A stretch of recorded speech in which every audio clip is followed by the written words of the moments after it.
Hello friends, कैसे हैं आप सभी। आशा करता हूँ आप सभी बहुत अच्छे होंगे। आज की वीडियो में हम एक एम्पलीफायर के सर्किट डायग्राम को यहाँ पर डिस्कस कर रहे हैं। तो इसकी रिक्वायरमेंट हमारे एक सब्सक्राइबर ने की थी कि हमें जो 20-0-20 का है इसका एक एम्पलीफायर सर्किट डायग्राम बनाकर दीजिए। तो इसमें उन्होंने कमेंट किया था कि इसमें जो ट्रांजिस्टर यूज होगी उसमें ये ट्रांजिस्टर होंगे हमारा होगा 507 का ट्रांजिस्टर, और जो हमारे यहाँ पर डी होगा वो 313 का ट्रांजिस्टर यहाँ पर यूज होगा। तो उन्हीं के कमेंट पर हम सर्किट डायग्राम को यहाँ पर ड्रॉ कर रहे हैं और वीडियो में जानेंगे किस प्रकार से सर्किट काम करता है। अन्य डिटेल भी आपको यहाँ पर वीडियो के साथ साथ देता चलूँगा। तो चलिए वीडियो को शुरू करते हैं। देखिए फ्रेंड्स, हमने यहाँ पर जो इनपुट स्टेज के ट्रांजिस्टर होते हैं वो यहाँ पर ड्रॉ किए हैं। यहाँ पर आप चाहें तो पीएनपी भी लगा सकते हो, एनपीएन लगा सकते हैं। लेकिन यदि आप यहाँ पर एनपीएन लगाते हैं तो आपका यहाँ पर 0.7 वोल्ट रखते हैं हम एमीटर पे, तो वो नेगेटिव में होगा। यदि पीएनपी लगाते हैं तो ये पॉजिटिव में होगा। तो यहाँ पर हम जो ट्रांजिस्टर लगाने वाले हैं वो यहाँ पर पीएनपी ट्रांजिस्टर लगाने वाले हैं। तो यहाँ पर मैं पीएनपी ट्रांजिस्टर के हिसाब से इस सर्किट को डिजाइन कर रहा हूँ। यदि आप चाहते हैं कि यहाँ पर हम एनपीएन ट्रांजिस्टर लगाएं तो आप कमेंट जरूर कीजिएगा, तो मैं उस टॉपिक पर भी वीडियो आपको अवेलेबल करा दूंगा। तो देखिए हमारे यहाँ पर ट्रांजिस्टर इनपुट स्टेज के, तो जो फर्स्ट ट्रांजिस्टर है वो हमारे यहाँ पर उसका नंबर होता है, यानी उस ट्रांजिस्टर को हम कहते हैं इनपुट स्टेज का ट्रांजिस्टर, और ये वाला ट्रांजिस्टर होता है इसे हम डिफरेंशियल स्टेज का ट्रांजिस्टर कहते हैं। ऊपर हमारी पॉजिटिव सप्लाई की लाइन है और नीचे हमारे यहाँ पर नेगेटिव सप्लाई की लाइन है जो कि 20 वोल्ट की है। तो देखिए काफ़ी सारी चॉइसेस हैं, आप यहाँ पर विभिन्न प्रकार के ट्रांजिस्टर लगा सकते हैं, जैसे कि A1015 हो गया, BC547 हो गया, सॉरी BC558 हो गया, फिर BC547 हो गया। यहाँ पर पीएनपी ट्रांजिस्टर लगेगा तो आप BC558 या फिर 57 ट्रांजिस्टर भी लगा सकते हैं, और कोई अदर आप पीएनपी ट्रांजिस्टर भी लगा सकते हैं। तो यहाँ पर मैं A1015 यहाँ पर लिख रहा हूँ। आप चाहें तो कोई अदर ट्रांजिस्टर भी लगा सकते हैं। आपको यहाँ पर कोई भी इफेक्ट देखने को नहीं मिलेगा, यानी कोई भी डिफ़ॉल्ट देखने को नहीं मिलेगा जिससे कि साउंड क्वालिटी बिगड़ सके। तो इस प्रकार से मैंने यहाँ पर इसके नंबर को मेंशन कर दिया। अब हमने इन दोनों ट्रांजिस्टर को एमीटर को कॉमन करके यहाँ पर पॉजिटिव में 0.7 वोल्ट लाएंगे। देखिए यहाँ पर हमने एक रेगुलेटर सर्किट का अरेंजमेंट किया जिससे कि हमें इस पॉइंट पर 0.7 वोल्ट पॉजिटिव में देखने को मिलेंगे। यहाँ पर इस पॉइंट पर 0.7 वोल्ट। तो इसके लिए हमने यहाँ पर क्या यूज किया है, यहाँ पर एक जीना डायोड यूज किया है। ये जीना डायोड हमारे यहाँ पर 6 वोल्ट का होगा। यदि आपको 6 वोल्ट का जीना डायोड ना मिले तो आप यहाँ पर 9 वोल्ट का जीना डायोड भी लगा सकते हैं। तो देखिए जो हमारी ये रेजिस्टेंस होगी, ये हमारी रेजिस्टेंस होगी 2.2 किलो ओम की रेजिस्टेंस होगी, और जो ऊपर साइड रेजिस्टेंस लगी है वो हमारे यहाँ पर 4.7 किलो ओम की रेजिस्टेंस होगी। आप ऊपर वाली रेजिस्टेंस की वैल्यू को चेंज कर सकते हैं। आप यहाँ पर 3.3 किलो ओम की भी लगा सकते हैं, लेकिन नीचे वाली रेजिस्टेंस की वैल्यू को आप चेंज मत कीजिएगा, क्योंकि यहाँ पर ये वोल्टेज हमारे यहाँ पर डिसबैलेंस हो सकते हैं। यहाँ पर आपको कम या ज़्यादा वोल्टेज देखने को मिल सकते हैं। तो इस ट्रांजिस्टर कलेक्टर को 1 किलो ओम की रेजिस्टेंस के जरिए नेगेटिव सप्लाई के साथ जोड़ा जाएगा, तभी ये ट्रांजिस्टर हमारे वर्क करेंगे।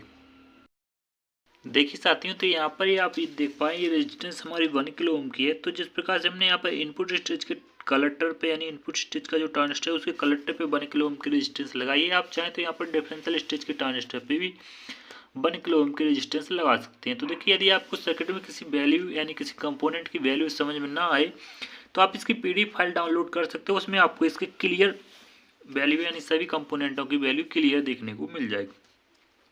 तो देखिए वोल्टेज रेगुलेटर सर्किट कैसे काम कर रहा है, चलिए थोड़ा इस पर नज़र डाल लेते हैं। तो देखिए यहाँ पर एक रेजिस्टेंस लगी है जो कि 2.2 किलो ओम की रेजिस्टेंस है, सॉरी 4.7 किलो ओम की है, और यहाँ पर हमने एक जीना डायोड लगाया गया है। तो ये जीना डायोड 6 वोल्ट का है, तो ये आपको इस पॉइंट पर 6 वोल्ट देखने को मिलेंगे। यहाँ पर मैं दिखाने इस वाले पॉइंट पर आपको 6 वोल्ट देखने को मिलेंगे, और इस रेजिस्टेंस के बाद यहाँ पर हमें 0.7 वोल्ट देखने को मिलेंगे। तो देखिए यदि आप चाहें तो यहाँ पर वोल्टेज की स्टेबिलिटी के लिए यहाँ पर एक कैपेसिटर भी लगाया जा सकता है, लेकिन ये कैपेसिटर कंपलसरी नहीं है कि ये कैपेसिटर लगाना ही पड़ेगा। आप यदि नहीं भी लगाते हैं तो भी सर्किट हमारा अच्छे से वर्क करेगा। तो यहाँ पर एक कैपेसिटर है, तो इस कैपेसिटर की वैल्यू आप यहाँ पर 47 माइक्रोफैराड, 10 माइक्रोफैराड कोई भी रख सकते हैं। तो यहाँ पर मैं 10 माइक्रोफैराड इसकी वैल्यू को यहाँ पर लिख देता हूँ। अब बात करते हैं यहाँ पर इस ट्रांजिस्टर पे इनपुट सिग्नल कहाँ देंगे। तो ट्रांजिस्टर पे, इस ट्रांजिस्टर के बेस पर हम यहाँ पर अपना इनपुट सिग्नल देंगे इस वाले पॉइंट पर। यहाँ पर एक कैपेसिटर के जरिए हम यहाँ पर इनपुट सिग्नल देंगे। तो ये अभी आप कमेंट करके बताइए कि ये कैपेसिटर लगाने के बाद यहाँ पर इनपुट सिग्नल यानी सर्किट वर्क करेगा या फिर नहीं करेगा। तो ये कैपेसिटर की वैल्यू आप यहाँ पर 4.7 माइक्रोफैराड के रखिएगा। आप चाहें तो 1 माइक्रोफैराड का भी लगा सकते हैं, कोई इशू नहीं है। तो जैसे कि आप जानते हैं जब तक भी हमारा कोई ट्रांजिस्टर वर्क नहीं करता जब तक कि हम उस ट्रांजिस्टर की बेस पर वोल्टेज ना दें। तो ये पीएनपी ट्रांजिस्टर है, तो इस ट्रांजिस्टर की बेस पर हमें नेगेटिव में वोल्टेज लाने होंगे और जीएनडी के में आप जानते हैं कि हमें पॉजिटिव और नेगेटिव दोनों प्रकार के वोल्टेज देखने को मिल जाते हैं। तो हम इसे जीएनडी के साथ कनेक्ट कर देते हैं तो ये ट्रांजिस्टर हमारे यहाँ पर कंडक्ट करने लगता है और ये इनपुट सिग्नल को एम्पलीफाई करने लगता है। इस रेजिस्टेंस की वैल्यू यहाँ पर 33 किलो ओम है। आप चाहें तो 220 किलो ओम की भी रेजिस्टेंस लगा सकते हैं। तो इस रेजिस्टेंस से भी आपकी कुछ हद तक गेन डिसाइड होती है कि आपको कितना गेन देखने को मिलेगा। यदि आप इसकी वैल्यू को कम करते हैं तो आपका गेन भी यहाँ पर स्वतः ही कम हो जाता है, यानी अपने आप कम हो जाता है। अब बात करते हैं इस ट्रांजिस्टर को वर्क करने के लिए भी हमें यहाँ पर रेजिस्टेंस लगाई, लेकिन हम यहाँ पर एक नेटवर्क लगाते हैं क्योंकि इसे एक फीडबैक कंट्रोल करना होता है, तो इसीलिए यहाँ पर एक नेटवर्क लगाया जाता है। तो नेटवर्क के लिए हम यहाँ पर एक कैपेसिटर का यूज करते हैं और यहाँ पर एक रेजिस्टेंस लगाते हैं।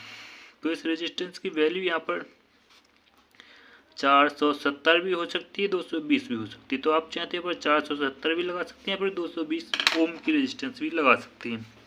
किलो ओम की मत लगाइए, यहाँ पर 220 ओम की रेजिस्टेंस आप यहाँ पर लगा सकते हैं। और इस कैपेसिटर की बात करें तो ये हमारे यहाँ पर 47 माइक्रोफैराड का कैपेसिटर होगा।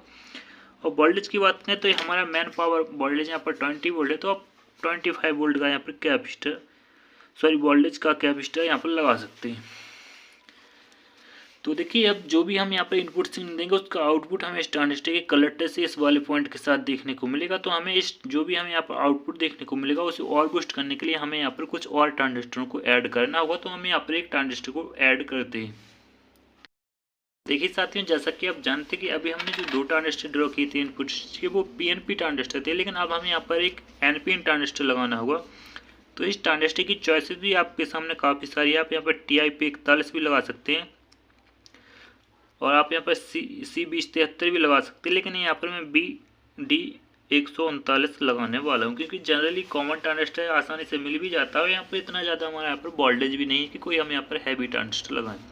आप चाहें तो यहाँ पर BC547 भी लगा सकते हैं। तो देखिए ये ट्रांजिस्टर का एमीटर होता है, तो इस एमीटर को आप चाहें तो डायरेक्टली GND के साथ भी जोड़ सकते हैं, लेकिन ट्रांजिस्टर की सेफ्टी के लिए हम यहाँ पर एक रेजिस्टेंस लगा देते हैं ताकि क्या होता है कि हमारा ट्रांजिस्टर अच्छे से वर्क करे और कोई भी डिफॉल्ट आने पर ट्रांजिस्टर खराब ना हो और जिससे कि सर्किट लॉन्ग लाइफ चले। तो इस रेजिस्टेंस की वैल्यू 100 ओम होगी और ये रेजिस्टेंस की वाटेज की बात करें तो 0.5 वाट की रेजिस्टेंस होगी। तो जैसा कि मैंने आपसे बोला था कि यहाँ से हमें आउटपुट देखने को मिलेगा, तो इस ट्रांजिस्टर की बेस पर यहीं से सिग्नल जाएगा। तो हम यहाँ से इसके कनेक्शन इस प्रकार से कर देंगे, इस प्रकार से। एक क्रॉस वायर का सिंबल है यहाँ पर, यानी ये आपस में जुड़ी नहीं हुई, क्रॉस वायर का सिंबल है। इस प्रकार से इस ट्रांजिस्टर के साथ जुड़ जाएगा। तो जिस प्रकार से हम यहाँ पर इनपुट सिग्नल देंगे, यहाँ पर मैं लिख देता हूँ ऑडियो इन।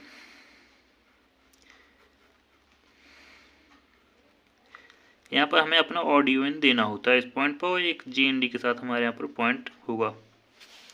तो इन पॉइंटों पे हमें आपको दिख नहीं रहा शायद। तो देखिए यहाँ पर हमें ऑडियो इन देना होता है। यहाँ पर अब आपको यहाँ पर क्लियर दिख रहा होगा, यहाँ पर हमें ऑडियो इन देना पड़ता है।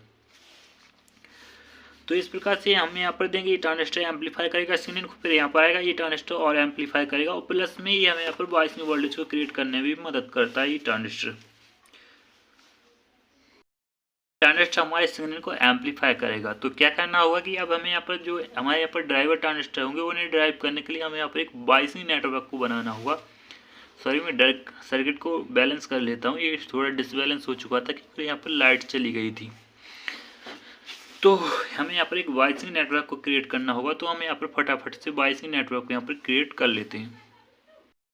हमने यहाँ पर एक बाइसिंग नेटवर्क को यहाँ पर क्रिएट किया है, जिसके लिए हमने यहाँ पर 2 डाइकोड यूज किए हैं। डाइकोडों का नंबर की बात करें तो ये डाइकोड हमारे यहाँ पर 4007 के डाइकोड होंगे। दो डाइकोड होंगे हमारे यहाँ पर। तो यहाँ पर मैंने गुणा में 2 लिख दिया है, आप यहाँ पर समझ लीजिए कि ये 2 डाइकोड सीरीज में कनेक्ट है। तो देखिए जो डाइकोड में एक सिल्वर कलर की पट्टी होती है वो ये लाइन वाली पट्टी होती है। तो आप बोलेंगे कि यहाँ पर ये 2 रेजिस्टेंस किस लिए लगा रहे हैं। तो मैं यहाँ पर आपको जवाब दूंगा कि हम यहाँ पर बूस्ट का भी अरेंजमेंट रखने वाले हैं। तो बूस्ट का अरेंजमेंट क्या होता है आप थोड़ी देर में जान जाएंगे। तो यहाँ पर ये रेजिस्टेंस हमारी 2.2 किलो ओम की होगी, ये हमारे यहाँ पर 4.7 किलो ओम की रेजिस्टेंस होगी। बूस्ट का अरेंजमेंट किस प्रकार से होता है वो हम नेक्स्ट वीडियो में समझेंगे। तो देखिए यहाँ पर इतना अरेंजमेंट करने के बाद आपको इस पॉइंट पर पॉजिटिव में 0.7 वोल्ट देखने को मिलेंगे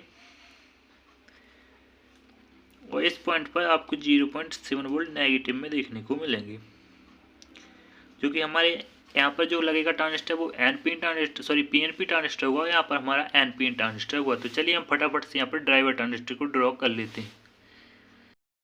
तो देखिए साथियों, हमने यहाँ पर अपने ड्राइवर ट्रांजिस्टर को यहाँ पर ड्रॉ कर लिया है। तो आपके सामने काफ़ी सारे ऑप्शन है कि आप यहाँ पर कोई भी ट्रांजिस्टर लगा सकते हैं। आप चाहें तो यहाँ पर TIP 41C 42C लगा सकते हैं, या फिर आप यहाँ पर C2073 या फिर A940 का ट्रांजिस्टर लगा सकते हैं, या फिर जो हम आउटपुट में ट्रांजिस्टर यूज करेंगे आप वो भी ट्रांजिस्टर यहाँ पर लगा सकते हैं। तो फिलहाल में हम यहाँ पर एक कॉमन सा सर्किट डायग्राम यानी सिंपल सरल और कम वोल्टेज पे चलने वाला सर्किट डायग्राम, तो हम यहाँ पर BD 139 लगा रहे हैं, जो कि आसानी से लोकल मार्केट में देखने को मिल जाता है। और ये हमारे यहाँ पर BD 140 होगा, जो कि इसी का पेयर होता है इस प्रकार से। तो देखिए इन ट्रांजिस्टर के कलेक्टर होंगे वो हमारे यहाँ पर सप्लाई के साथ कनेक्ट होंगे इस प्रकार से। कोई इस ट्रांजिस्टर का कलेक्टर भी यहाँ पर सप्लाई के साथ कनेक्ट होगा और इसका जो बेस है उसे इस पॉइंट के साथ देखने को मिलेगा, जहाँ पे मैंने आपको बताया था कि 0.7 वोल्ट बाइसिंग वोल्टेज हमें यहाँ पर इतना देखने को मिलेगा। इस ट्रांजिस्टर का कलेक्टर हमारे इस पॉइंट के साथ कनेक्ट होगा और यहाँ पर एक रेजिस्टेंस लगेगी और इस ट्रांजिस्टर के एमीटर पे भी एक रेजिस्टेंस लगेगी, जिसे हम एमीटर रेजिस्टेंस बोलते हैं। तो इस प्रकार से आपस में जुड़ जाएंगे।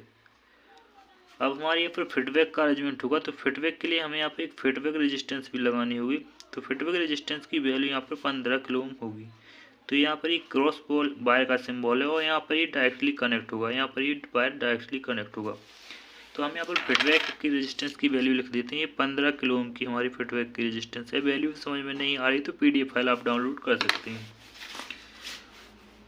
और इन रेजिस्टेंस की बात करें तो ये एमीटर रेजिस्टेंस जो हमारे यहाँ पर ड्राइवर ट्रांजिस्टर है, इनकी वैल्यू आप यहाँ पर ये 100 ओम के होंगे और 0.5 वाट की रेजिस्टेंस होंगी। अब हमारे यहाँ पर main driver transistor main output transistor यहाँ पर ड्रॉ होंगे। तो फटाफट से हम उन्हें भी ड्रॉ कर लेते हैं, इस सर्किट को कंप्लीट करते हैं। ये फ्रेंड्स हमने यहाँ पर मेन ड्राइवर ट्रांजिस्टर को मेन आउटपुट ट्रांजिस्टर को यहाँ पर ड्रॉ कर लिए। तो इस ट्रांजिस्टर ये हमारे यहाँ पर NPN होगा, तो आप कोई अदर ट्रांजिस्टर NPN भी यहाँ पर लगा सकते हैं। और ये हमारे यहाँ पर PNP ट्रांजिस्टर हुआ, तो आप कोई अदर ट्रांजिस्टर PNP लगा सकते हैं। लेकिन कस्टमर की रिक्वायरमेंट थी कि यहाँ पर B507 का ट्रांजिस्टर लगेगा, यहाँ पर D313 का ट्रांजिस्टर लगेगा और ये रेजिस्टेंस हमारी यहाँ पर होगी। तो देखिए यदि आप यहाँ पर कोई अदर ट्रांजिस्टर लगाते हैं जैसे 30, 55, 37, 73 के पेयर या फिर 5200, तो आप यहाँ पर 0.5 वाट की रेजिस्टेंस लगाएंगे, जो कि 55 ओम की होगी। लेकिन यदि आप यहाँ पर ये 1 ओम की रेजिस्टेंस है, 1 ओम की है और ये रेजिस्टेंस